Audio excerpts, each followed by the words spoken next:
Well, we're in week 2 of a series, A New Year, A New You. It is a new year still, and whether it's a new you is up to you. Okay, let's take an offering. That's all I have to say. It's a rainy day. We need to go clean out our gutters, don't we? No, we don't want to do that. We did have roofers, I think, come out over the weekend here and take care of some little leaky things. So if you are sitting in a puddle right now, we invite you to move to another place. But I think we got it fixed. So the topic today, last week we kicked it off with this idea of a new possibility, which is this really to think outside of the proverbial box of what's possible for our life. All of this really comes from a spiritual perspective. You know, when we're looking at newness from the spiritual perspective, we're really looking at, dropping so much of the program-conditioned mind, which tells us about what's possible for our life and who we are in relationship to other people and why we're here. All of that from a human and a limited perspective is it's limiting. And it does not give us the possibilities for a rich, abundant, meaningful, purposeful life that we can have if we are centered in the consciousness of the One, of the presence, the power, the love of God.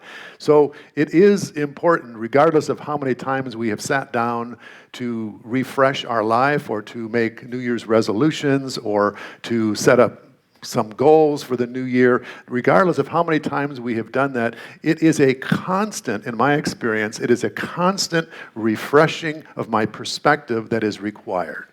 It's not something that you just, you take the workshop on, how to see life anew, and then you're done. And unless somehow that you have the sort of photographic consciousness that imbues everything that you hear and you don't lose one iota of truth, then you need the refreshing, as I need the refreshing. So I'm hoping that we can put into play here over these 7 weeks, and that is why I came up with this study guide, so that you would have sort of a companion on this journey, not only for the journey of these 7 weeks that we're together, but also, is that better? Yeah. Also to have something to carry with you to continue this journey of asking the question, is this the truth? Is the way I'm seeing, is this the truth? The way I'm seeing, the way I'm interpreting this situation, is this the highest and the best? Is this is this in the heart of heart and the truth of truths? Is this really what's going on? Because most of the time we suffer, as Einstein said, an optical delusion of consciousness, yeah? Optical delusion of consciousness. And really, that says quite a bit. Because it is the consciousness that you and I have that gives us our sense of reality. It isn't just the eyes, it isn't just the ears, it isn't just the senses, but it is how that data that comes in and then we make sense of that, yeah? How we interpret that's the consciousness, that's the context in which reality is formed for us. And if our consciousness feels like it is separate from God, separate from love, separate from peace, separate from our true nature, then we're going to have a reality that reflects that. We are going to experience life as being for us or against us. And how often in the course of a week do we have moments when we feel that life is against us? So we're really doing some foundational work in this series, and I just trust that it will provide fruits for your journey wherever you are in life. So today, we're going to talk about our self-image, and I realized I had done this when I did the study guide. I liked the title for today, and so I stayed with it because I had the study guide all done. But I really would probably prefer a different word today, only because image oftentimes denotes something that happens with the mind. An image is more like an object, seeing yourself as an object. So we'll just I have to do a little disclaimer here. When I use the word image today, which I probably won't very often, but it is in the title, to let you know that I'm talking about how we know ourselves. Not just how we see ourselves in the mirror, but how when we look within, what we see, what we realize, how we experience ourselves in a consciousness, not just in the ordinary perceptions of the senses and the beliefs that we have about ourselves. So, this is foundational because the beginning of all spiritual growth is to separate what you're not from what you are. Yeah? It's someone said, I think it was Meister Eckhart who said that life is a subtraction process. You know, that the spiritual growth is not an addition process. You know, the old notion of getting more God into our life because God was somewhere apart from us, you know, collapses in the notion that God is one with us. So if God is one with us and we're not experiencing that presence, that power, that love, then it's not that we need to bring something into us, it's that we need to let go of that which is not true about us. Would that not make sense? That we have to shed the skin that separates us from the awareness of the presence and the power and the love of God. That it is an unlayering process. It is a letting go before we can experience the presence, this love that we are. So it's essential that we, if we don't separate ourselves from, if you feel separate from God, then you're lost, and you remain lost until you find your way back. And this is what I've noticed in my own life, that if I'm floundering through life, and you know, I have a number of floundering events between Sundays. I don't know about you, but I could probably get a job at the fish market or something, but you look like a flounder. But I do flounder, and what that means is that I vacillate between, you know, being grounded in this experience of peace and wholeness and well-being, which I know to be myself, my true self, my nature, and then I get caught up. You know, there's a story that comes along, and that story carries me away from this sense of being into a new story of that I now make up as to what I think I am, or what this person has said or done, or what life has done, that he's now giving me a new story that I'm sometimes tempted to believe in, such as, they don't love me, I'm not lovable, or I'm no good, I'm not good enough, I'm not worthy, or I'm not deserving, or, you know, we all have these old stories that we have come by honestly, yes? They have come as an effect from a particular cause that somewhere showed up in our history, most likely from childhood. There were stories that came our way, and we were convinced that they were true. So we have some raw material that we need to shed. We have to work first with what's not true. That's why any spiritual practice or any self-help program that I think is worth its salt has to have a component of dealing with those old beliefs. That's why we have highly commended the Q process and the Be Peace process, because they have to do with dealing with those false beliefs. You get rid of what's not true. You get rid of what's not true, and guess what does that leave you with? What is true? See, it's not any more difficult or complex than that, you know? It's like if you're going to refinish an old chair, lawn chair, and it's got peeling paint on it, you know, you don't put new paint on it. You first take it down to its bare surface. And in this case, we are really refinishing our consciousness. And all we have to do, we don't have to put anything back on. We just take away what's not true, and what's left is what we are. We are the image and likeness of God. We are spiritual. We are life with a capital L. We are peace that passes human understanding. There is a knowing of this that lies in a still place in you and in me. And it is in dropping back to that sense of being that precedes any other story that we've ever made up. It's in dropping back to that original nature that we know that to be so. You know it to be so because you feel a certain peace, and that voice or that urge of a constant striving, you know, that you have, that's always sort of an undercurrent of dissatisfaction, that ceases. when you've gotten down to that place of what you really are. That little niggling, nagging thing that's wanting you to be somewhere else, to be in some other time than now, to be in some other place than here, to have something other than what you have.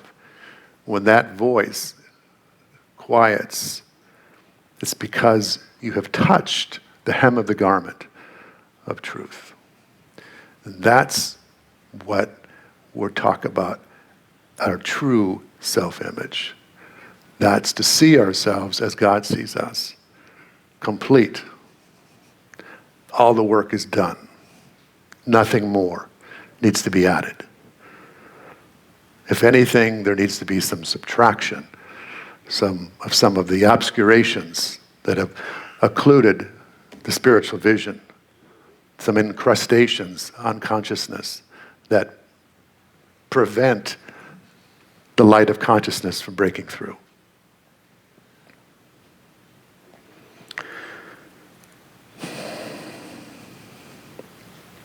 So who am I? Who am I is a really good question to ask, not just who am I in general, which is sort of the existential question, but particularly who am I in this situation? Who am I when I lose my job? Who am I when I'm not in this relationship anymore? Who am I when I have a lot of money? Who am I when I don't have enough money? Yeah? Who am I? Does that change? No. What we're looking for is the I. It's the I of awareness.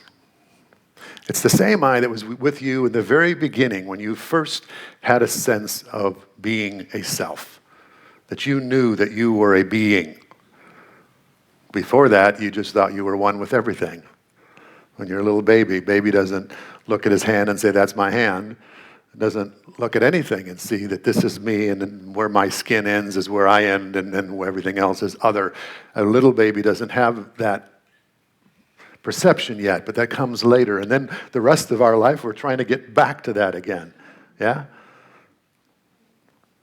What we're looking for is the I. And this is paradoxical, because it's like, can you know what the I is? Can the knife cut itself? Can the tooth bite itself? Can the eye see itself? Can the I know itself? So who are you? Are you my thought? Am I my thoughts? The thoughts that I'm thinking? Do my thoughts come and go? You can answer. Yes. Even though you don't know if my thoughts come and go. Thanks for thinking that way of me, though. Yes, my thoughts come and go. Then can my thoughts be who I am? Because I am, right? Isn't the one thing that you know for sure that you are? I mean, isn't everything else sort of up for negotiation and subject to interpretation? But don't you know? Sit here right now and just know, I am. I don't know anything else. I don't know what I am, but I know that I am. Yeah? Isn't that true? So that's foundational, but we skip over that. And we go on to, I am a man, and I am this, and I'm a minister, and I'm a father, and I'm a husband, and then I get into all the stories what comes after the I am. I am what? See, and what you call yourself is what you become in consciousness. But we're here to stop with I am. I am. So thoughts come and go. So I can't be my thoughts. What about the body? Am I my body? Well, it seems like I am, because wherever this I am awareness goes, it seems that my body is following me. It's like I can't run away from my body, right? Because if I do, it's like whenever I stop, and even when I say I am, when I'm moving or when I'm stopped, when I'm moving, I am. And so it feels like my body is following my am around with me. But wait a minute.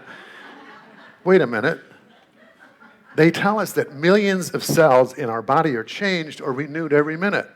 Have you heard that one? Cells are dying by the millions. So by the end of 7 years, they tell us that we don't even have a single living cell in our body that was there 7 years before. So can you be your body? All those cells are going to be gone. From 7 years ago, all gone. So are you your body? No. How could you be your body? If you were, then you'd be dead. I mean, I'm talking about the I am now. Cells arise, cells die, but this I seems to persist, doesn't it? Just hangs in. And what about our name? Can you change your name? If you change your name, are you still yourself? Yeah. What about your career? Are you your career? What about your beliefs? Are you your beliefs? Have you ever changed your beliefs? And did your I am go somewhere? Wasn't your I am there to witness all those changes? Wasn't there one that was always sitting in witness to life in its endless changes? Yeah. There was one, this being, this self. And this, folks, is your God self. This, when we say you are a spiritual being, this is what we're talking about. This godly principle, this divine awareness, that which does not change, the eternal aspect of being, the changeless, eternal aspect of awareness that you and I are, is the Spirit expressing itself at the point of you, right here, right now.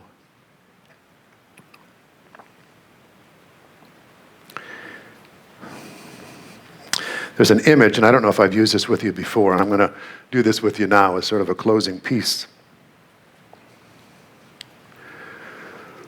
If you think in terms of a wheel as being awareness, and that, a wheel that has spokes, okay? And if you think in terms of the hub of the wheel being what we would talk about as your true abiding place, your true nature. This is the hub of the wheel. And then what goes out from there, from the hub of the wheel, is all the ways that your mind has projected what you are. All these images of yourself, all of these stories that have given artificial reality to your sense of being. They're not rooted in true self-awareness. They're rooted in the stories that we have come to believe about ourselves, and they have gone out, and they have gone out, and they have gone out, and they have created new images. And this is most of the time how we think of as ourself. And that's why when someone says, "Tell me about yourself," you say, "Well, I'm a man, and I'm married, and I have 2 kids, and I do this for a living, and I live over here, and I was raised in Illinois, and then I moved to California." And you have this whole biography and story. But really, the question we're here to answer is, we've already decided all those things come and go. So when someone says, "Who are you?" there's just 2 words that's going to be accurate. I am. I am. So, meditation is the practice of coming back to the hub, yeah? That's why we do prayer and meditation, is so we can bring ourselves back from that circumference thinking, that out-picturing of self, and bring it back to the awareness of self. We come into the hub of the wheel, and what happens is that this hub is no longer this defined territory. And then the edges become more amorphous, and they begin to blur as we keep bringing ourselves back.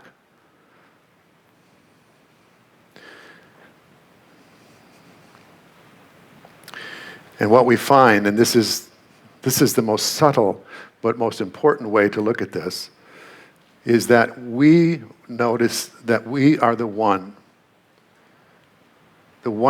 that is looking out is the one that we're looking for. The one that is looking is the one that we're looking for. And when you think about it, why we're so tripped up by that is we can't understand how what we're looking for could possibly be us. We do this at great cost to our well-being, to our peace of mind, when we assume that what we are looking for is not here, is not us, is not what God created in its most essential. Yeah? And we look for love in all the wrong places and in all the wrong faces, and we come up empty, and we think there must be one more spoke that we haven't explored yet. And so we go back to the rim instead of the hub. So do this with me. Take a moment. Let's look within together. The one you're looking for is the one who is looking. So close your eyes, if you would. Take an inward journey.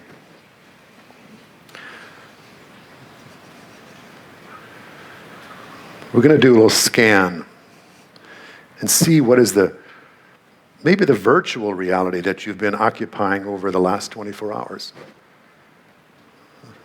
And oftentimes these are the main wants or the fears or preoccupations. So now with an honesty that you can generate and an openness and a gentleness, just notice how you've been on your way somewhere. Or maybe right now. Do you have some sense right now that there's something urging you for something else, for somewhere else, for someone else, for something else? Or that you're chasing after something? Just notice whether it be strong or subtle. See if you can perceive that inkling, that urge, that tendency.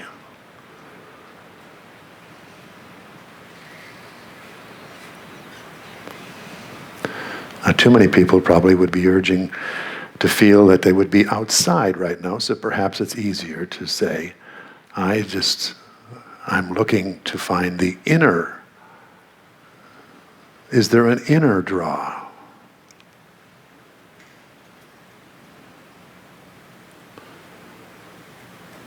Is there anything that you're trying to get away from? An experience or trying to manage things? Just notice. This is not a time to judge it or think it's one way or the other. Just notice. Is there an aversion to something or need to control?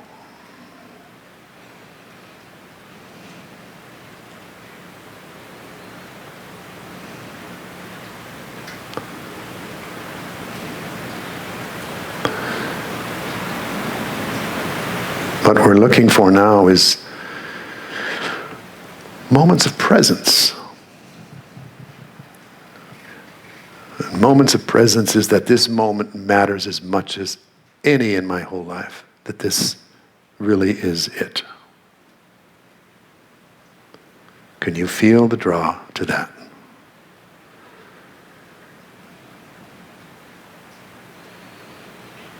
So what if what you're seeking really is closer than what you can imagine? That it's right here. That it can never be anywhere else. Come to the hub of the wheel right now.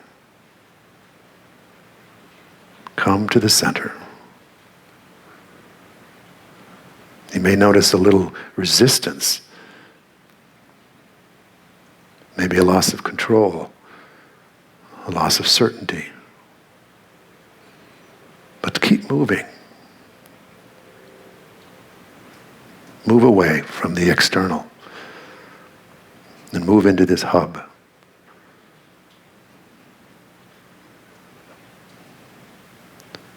And in this place, be aware of the background of presence, of this inner space.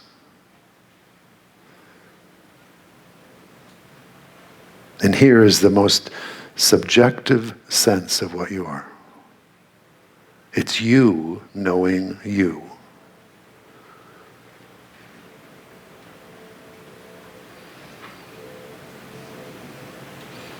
The God we seek, the truth we seek, the Buddha nature, the Atman, this awareness is closer than we can imagine. It's the newness of this moment. It's the openness. It's the spaciousness. It's here, right now.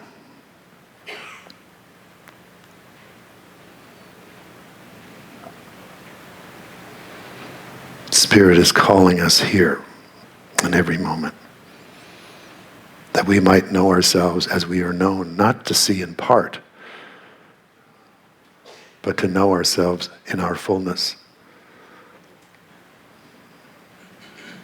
What Jesus was referring to when he said that I am in my Father and you are in me and I in you.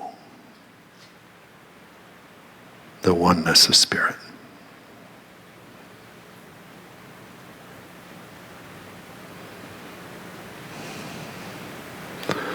So our prayer as we go forward from this day